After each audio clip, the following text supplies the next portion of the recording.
বাজারে অনেক সস্তায় কিন্তু এই টমেটো পাওয়া যাচ্ছে, মাত্র 10 টাকা কেজি। আমি 2 কেজি টমেটো নিয়েছি 20 টাকা দিয়ে। আর সামান্য কিছু উপকরণ দিয়েই ঘরোয়াভাবে আজকে আমি দেখানোর চেষ্টা করব এই টমেটো সস সারা বছর কিভাবে সংরক্ষণ করবেন সেটাও বলবো। এখানে 2 কেজি টমেটো নিয়েছি মাত্র 20 টাকা দিয়ে। একদম লাল টকটকে টসটসা এই টমেটোগুলো। আসসালামু আলাইকুম everyone, welcome to Runa cooking house. আজ আমি শেয়ার করছি tomato sauce. A to Z tips দেওয়ার চেষ্টা করব। এই টমেটোগুলোকে টুকরো টুকরো করে কেটে নিব। মাঝখানে 4 টুকরো করে মুখের অংশটা কেটে ফেলে দিয়েছি। মুখের অংশটা একটু শক্ত থাকে। এই টুকরো টুকরো করে সবগুলো টমেটো কেটে নিয়েছি।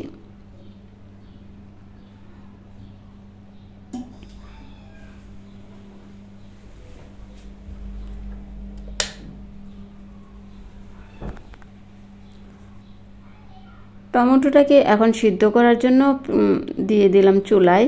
কয়েকটা দিয়ে দিলাম লাল মরিচ, শুকনো লাল মরিচ, এলাচ, দারচিনি, আর দিয়ে দিলাম 3 ইঞ্চি পরিমাণের 1 টুকরো আদা, টুকরো করে পেঁয়াজ, রসুন দিয়ে ঢাকনা দিয়ে ডেকে এগুলোকে ভালোভাবে সিদ্ধ করে নিব।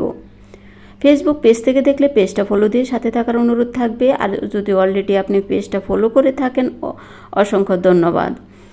আর ইউটিউব চ্যানেল যদি দেখে থাকেন চ্যানেলটা সাবস্ক্রাইব করে নিয়মিত আমার চ্যানেলটার সাথেই থাকবেন। লাইক দিবেন, পরিবার প্রিয়জনের সাথে শেয়ার করতে পারেন।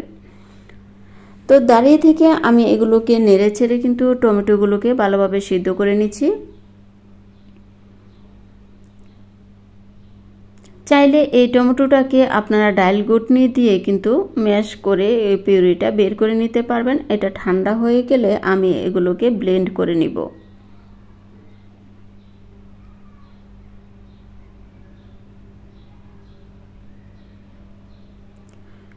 ব্লেন্ড করে নিয়েছি। ব্লেন্ড করে আমি ছেঁকে নিব। ছেঁকে নিলে একদম সুন্দর একটা পিউরি বেরিয়ে আসবে। টমেটোর যে খোসা বা বিচি আছে বা আমরা মশলাতে ব্যবহার করেছি গরম মশলা, সেগুলোর দানাদার ভাব থাকতে পারে, ছেঁকে নিতে হবে।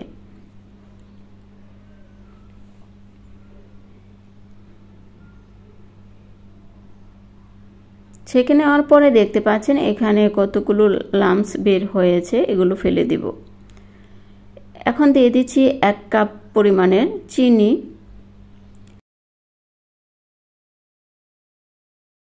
1 চা চামচ লবণ, 1/2 চা চামচ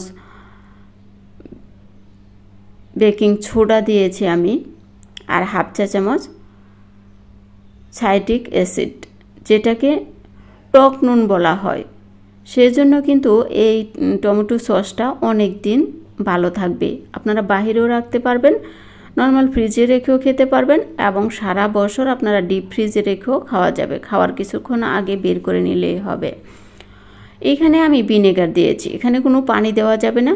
ভিনেগার দিয়ে এই কর্নফ্লাওয়ারটা গুলিয়ে নিয়েছি।